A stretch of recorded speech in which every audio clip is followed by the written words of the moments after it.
What is going on, everyone? This is Eric coming at you from just outside of Hartford, Connecticut, and today we're going to be looking at the final 2021 MLB standings. Now, later on during the postseason, I will be releasing videos looking at each division individually, so I will go into some more detail for the teams. This one's going to be more of a basic video, but we'll start by discussing the AL East. So Tampa Bay won this division with a 100-win season, always nice. Boston and New York both finished 8 games behind them with identical records, and Toronto finished only a game behind New York and Boston.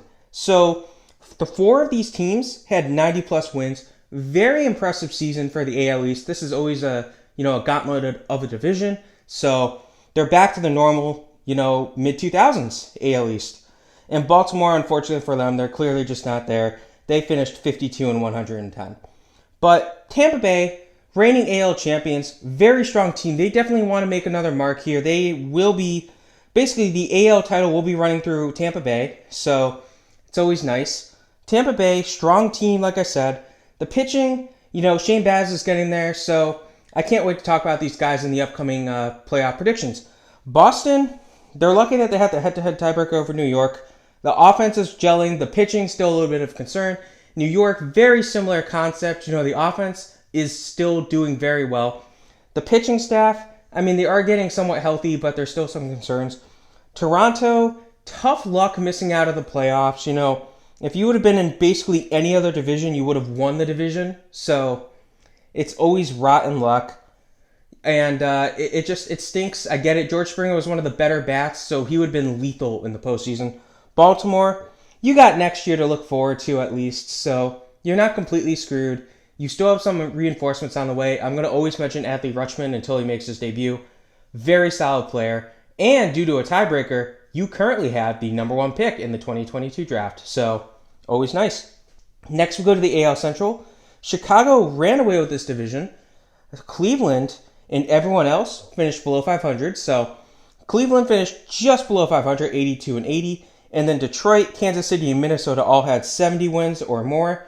So it was a close division, but not the best division. Chicago, they were always expected to have maybe either win this division or come in second place. But I was a big fan of Chicago, and it's really surprising. If Yermin would have stayed like he was doing to start the year, this team would probably be one of the best teams in baseball. But we'll have to see. They do have some concerns going into the playoffs. Cleveland, the fact that you finished a game below 500 despite missing both your aces, Savale and Bieber for 60 days plus, starting in mid-June, I'll give you credit.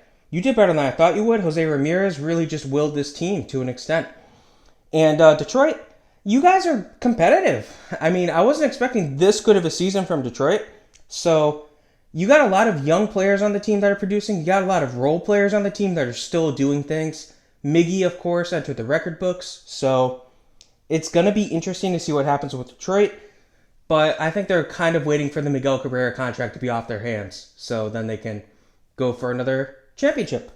Kansas City, tough luck with the injuries again. Adalberto Mondesi just can't stay healthy for this team, but they were never really expected to be competing for the AL East, AL Central. Lastly, Minnesota. This is the biggest disappointment of the season. It's really no contest. It's brutal. You guys finished last place in your division. A lot of people had them pegged as the AL Central winners and a potential AL heavyweight, but here we are. We're not going to go into detail on what happened to them. That'll be, like I said, the future AL Central video, but yeah, just wow. Now we go to the AL West. Houston won this division with a 5-game advantage over Seattle. Seattle just missed out on the playoffs, a little bit of a brutal loss there. Oakland finished 4 games behind Seattle. And then we get Los Angeles, who finished below 500 despite having 2 of the best players in the game. And, of course, Texas dead last, as expected. So, Houston, the haters keep on hating. It's crazy that Houston's still doing this good. They lose players, and then they just find ways to replace them. Alex Bregman missed a large chunk of the season. Michael Brantley was dealing with a lot of injuries. And then you even had other players, Kyle Tucker, dealing with injuries. Here they are, still in first place. No Justin Verlander.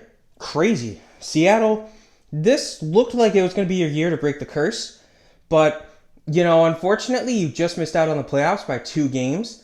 You're going to be looking back and you're going to be circling games that you lost to like the Rangers, for example, and you're going to say, oh, can't believe we lost that game. Brutal. It's a brutal loss. You were alive on the last day of the regular season, but you did lose. So maybe Seattle, you got to look forward to the future. Oakland, tough season for Oakland. I mean, you were probably, to me, you probably were going to be the winners, maybe second place in this division. Seattle surprised me. Seattle surprised a lot of people. Oakland, though, could have been worse. At least you finished above 500, I'll give you that. Los Angeles, I mean, it sucks. Shohei Ohtani versus Vladimir Guerrero Jr. is going to be one of the best, MVP competitions for a long time. I personally would give my vote to Ohtani, but we'll have to see. And Mike Trout missed a large portion of the season once more. The real question is this health a long-term concern? It's all different injuries, so at least you got that going for you. Texas, you were always expected to finish in last place. This far behind in last place? Yes, I would say so. They were playing some competitive baseball, though, so we'll give them that. Next, we have the NL East. Atlanta would win this division with 88 wins. Philadelphia finished in second place.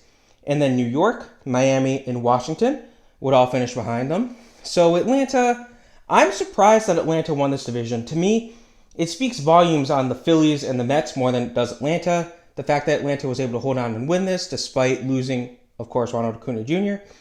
Ozzie Albies, breakout season. Dansby Swanson, doing what Dansby Swanson does, just continuing to play well. And even Austin Riley stepped up this year. So Atlanta, you're there offensively. Pitching-wise, that's going to be your flaw heading in the postseason. Philadelphia, hey, listen. We finished above 500 for the first time since I think it would have been 2011. So at least we got that going for us. And at least Seattle missed the playoffs too, so they still have the longest active MLB playoff drought. But you got to do something with this bullpen. I'm going to skip to the Mets. I don't know what the heck happened to you guys. You guys were supposed to be, with the way the media was hyping up the Mets, they were supposed to be World Series contenders. Here we are. They finished 77 and 85. At least the Phillies went above 500.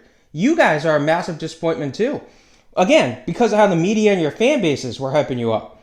You and Minnesota are probably the two biggest disappointments of the 2021 season. Just because of how the media was hyping up the Mets. They just couldn't do it. And then, of course, they go out there. They make a huge trade for Javier Baez. He's a pending free agent. We don't know if he's coming back. You might have just given up Pete Crow Armstrong for nothing. We'll have to see. Miami, competitive as always. Miami is one of the better teams to an extent. A lot of people were saying, oh, they're a potential playoff team. I said they weren't. I was right, but they still beat up my Phillies to do it. So there's still a lot of young talent here.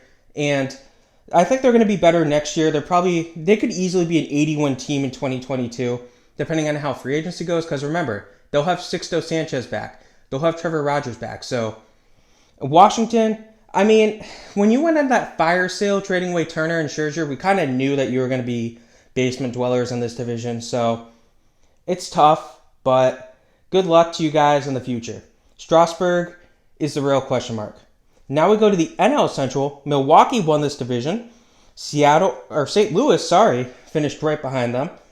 Cincinnati finished above 500 as well. Then you get Chicago and Pittsburgh. So Milwaukee, this is a team that was led by their elite starting pitching staff and elite bullpen. The real thing is Devin Williams, of course, broke his hand punching a wall in celebration. I don't know how he did that, but we're not going to get into that. Brandon Woodruff, again, another guy who's kind of been trending in the wrong direction as we enter the postseason. A little bit of a cause for concern, if you ask me. I'm definitely concerned if I'm a Brewers fan, but at least Corbin Burns is doing well, and at least you're not playing a wild card game. So, St. Louis is probably the hottest team in baseball right now. They have a tough matchup in the wild card game, but this team is so talented. I didn't see them doing this good right now. So it's going to be very interesting to see what happens with them. Who ends up, getting the edge over who in the wild card game. But this team, Adam Wainwright, what the heck is this guy on? He's just dominant. Cincinnati, tough season for you guys. You had a red-hot start to the year offensively. Pitching-wise, there were some question marks. Now the pitching staff started to somewhat get it going, and the offense cooled off considerably. Nicholas Castellanos still had a solid season, but Jesse Winker, he cooled off considerably. Tyler Naquin even continued to be somewhat relevant. So your outfield looks like it's going to be in decent shape for 2022. Chicago gave up on all three of your big name players, of course, this season. You traded all three away, of course, Rizzo, Bryant, and Baez. So you were expecting to be in this position. It sucks, but it was expected. It was done. It was overdue. You should have done it a year ago, maybe. But still, rebuild time. Can't go wrong. This is a team that's proven that they know how to rebuild, unlike other teams, so give them credit. Pittsburgh, speaking of other teams that don't know how to rebuild, do I really need to go into this Chris Archer trade again? What did you give up for him? Oh, yeah, only the top pitching prospect in baseball, Shane Baz, right? Oh, that's not horrible.